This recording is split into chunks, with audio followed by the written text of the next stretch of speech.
बोलो शंकर भगवान की जय। आपका दिन मंगलमय हो, भगवान सदैव आप पर कृपा बनाए रखे। चलो कथा सुनाते हैं। सोमवार व्रत कथा। एक नगर में एक बहुत धनवान साहूकार रहता था, जिसके घर में धन की कमी नहीं थी। परंतु उसको एक बहुत बड़ा दुख था कि उसके कोई पुत्र नहीं था। वह इसी चिंता में दिन रात लगा रहता था।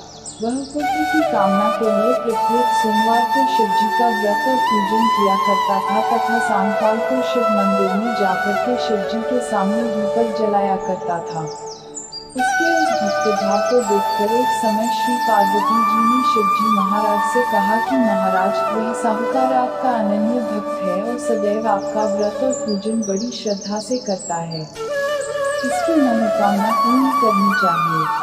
शिवजी ने कहा, हे पार्वती, यह संसार कर्म क्षेत्र है। जैसे किसान खेत में जैसा बीज बोता है वैसा ही फल पाता है, उसी तरह इस संसार में जैसा कर्म करते हैं वैसा ही फल भोगते हैं। पार्वती जी ने अत्यंत आग्रह से कहा, महाराज, जब यह आपका अनन्य भक्त है और इसको अगर किसी प्रकार का दुख है तो उसको अवश्य दूर करना चाहिए, क्योंकि आप सदैव अपने भक्तों पर दयालु होते हैं और उनके दुखों को दूर करते हैं।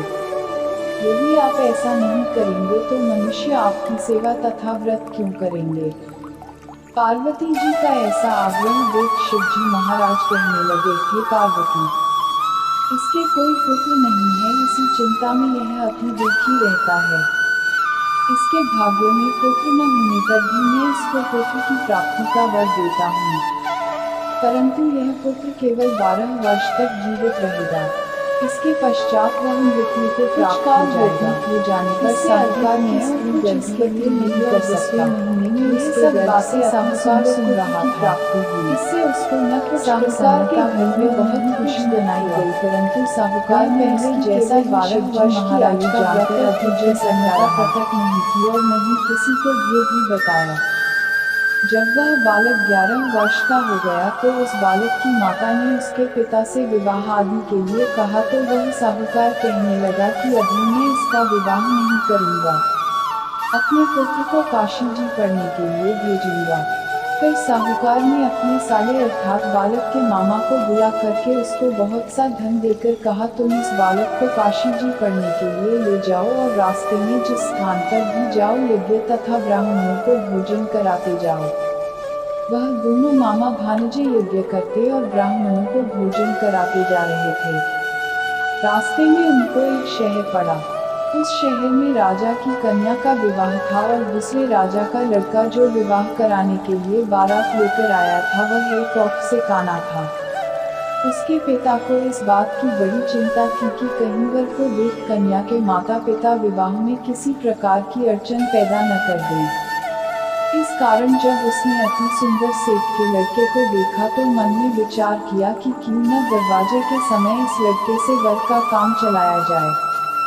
ऐसा विचार कर वर के पिता ने उस लड़के और मामा से बात की तो वे राजी हो गए। फिर उस लड़के को वर के कपड़े पहना तथा घोड़ी पर चढ़ा दरवाजे पर ले गए और सब कार्य प्रसन्नता से पूर्ण हो गया। फिर वर के पिता ने सोचा कि यदि विवाह कार्य भी इसी लड़के से करा लिया जाए तो क्या बुराई है। ऐसा विचार कर लड़के और उसके मामा से कहा, यदि आप फेरों का और कन्यादान के काम को भी करा दे तो आपकी बड़ी कृपा होगी और मैं इसके बदले में आपको बहुत कुछ धन दूंगा। तो उन्होंने स्वीकार कर लिया और विवाह कार्य भी बहुत अच्छी तरह से संपन्न हो गया। परंतु जिस समय लड़का जाने लगा तो उसने राजकुमारी की चुंदरी के पल्ले पर लिख दिया कि तेरा विवाह तो मेरे साथ हुआ है, परंतु जिस राजकुमार के साथ तुमको भेजेंगे वह एक औख से काना है और मैं काशी जी पढ़ने जा रहा हूँ।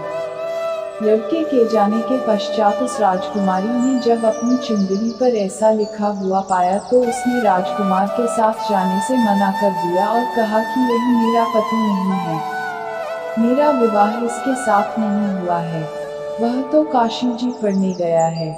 राजकुमारी के माता पिता ने अपनी कन्या को विदा नहीं किया और बारात वापस चली गई। उधर सेठ का लड़का और उसका मामा काशी जी पहुंच गए।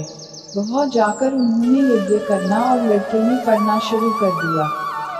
जब लड़के की आयु 12 साल की हो गई उस दिन उन्होंने यज्ञ रचा रखा था कि लड़के ने अपने मामा से कहा, मामा जी आज मेरी तबीयत कुछ ठीक नहीं है। मामा ने कहा अंदर जाकर सो जाओ। लड़का अंदर जाकर सो गया और थोड़ी देर में उसके प्राण निकल गए। जब उसके मामा ने आकर देखा तो वह मुर्दा पड़ा है तो उसको बड़ा दुख हुआ और उसने सोचा कि अगर मैं अभी रोना पीटना मचा दूंगा तो यज्ञ का कार्य अधूरा रह जाएगा। अतः उसने जल्दी से यज्ञ का कार्य समाप्त कर ब्राह्मणों के जाने के बाद रोना पीटना आरंभ कर दिया।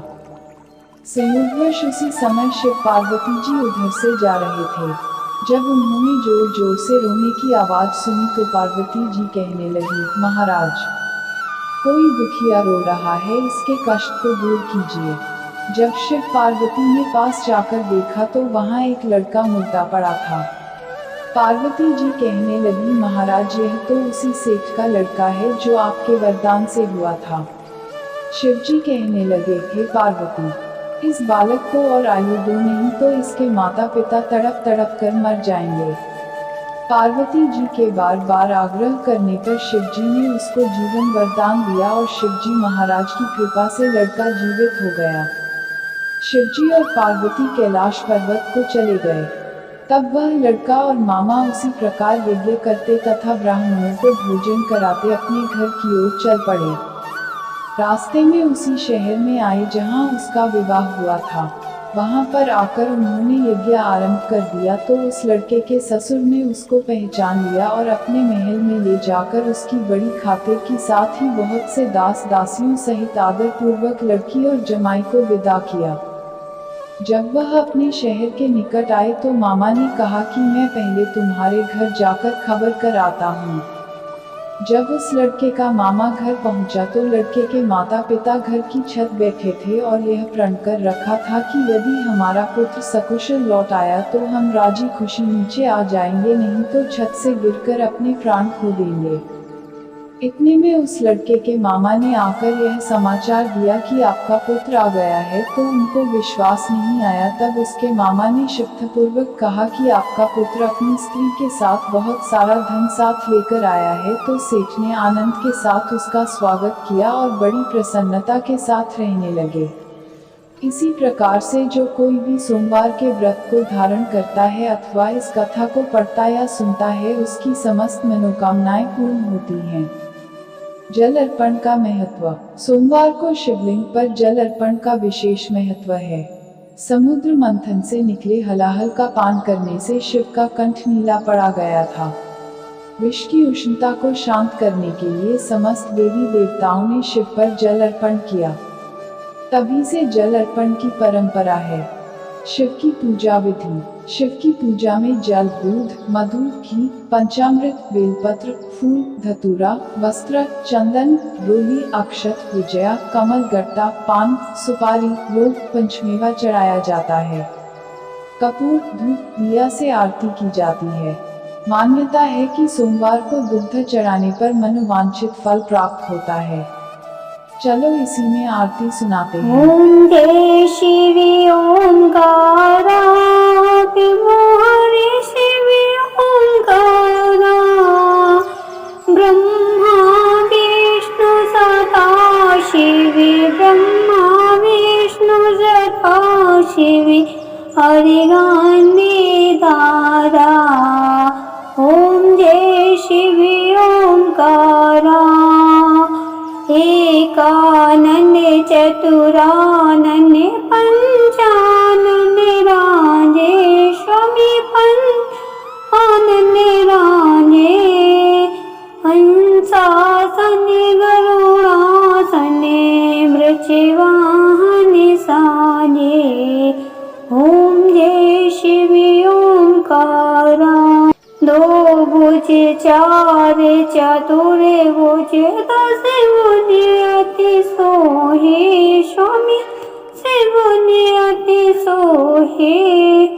तीनों रूप निरखिता त्रिभुवन जन मोहे। ओम जय शिव ओंकार। अच्छे माला बन माला मुनि माला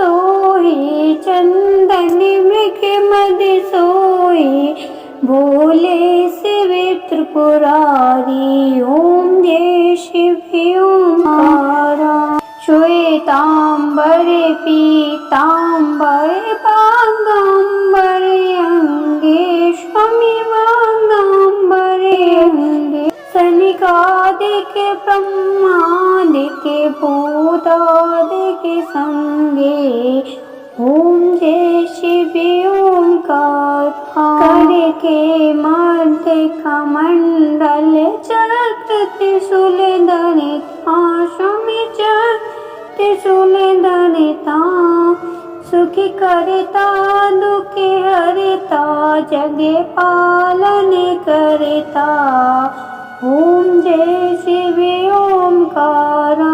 ओम जय शिव ओंकारा, स्वामी हरि शिव ओंकारा। ब्रह्मा विष्णु सदा शिव, जानते अविवेका, ओम जय शिव ओंकार। प्रचंड के मध्य तीनों ही, ब्रह्मा विष्णु सदा शिव, ब्रह्मा विष्णु सदा शिव, जानते अविवेका, ओम जय शिव ओंकारा।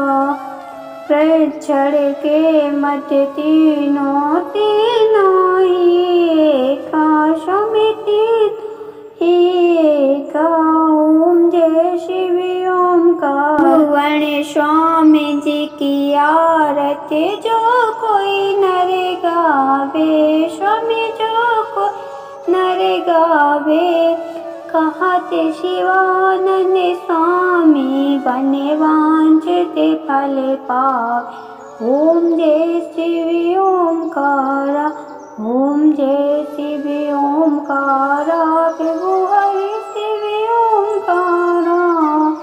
ब्रह्मा विष्णु सदा शिव, हरे गांधी धारा, ओम जय शिव ओंकारा। बोलो शंकर भगवान की जय, बोलो शिव शंकर जी की जय, बोलो पार्वती माता की जय। बोलो शंकर भगवान की जय। कथा कहानी अच्छी लगी हो तो वीडियो को एक लाइक शेयर सब्सक्राइब जरूर करना। Bye bye, thanks for watching. अगली वीडियो में फिर मिलते हैं।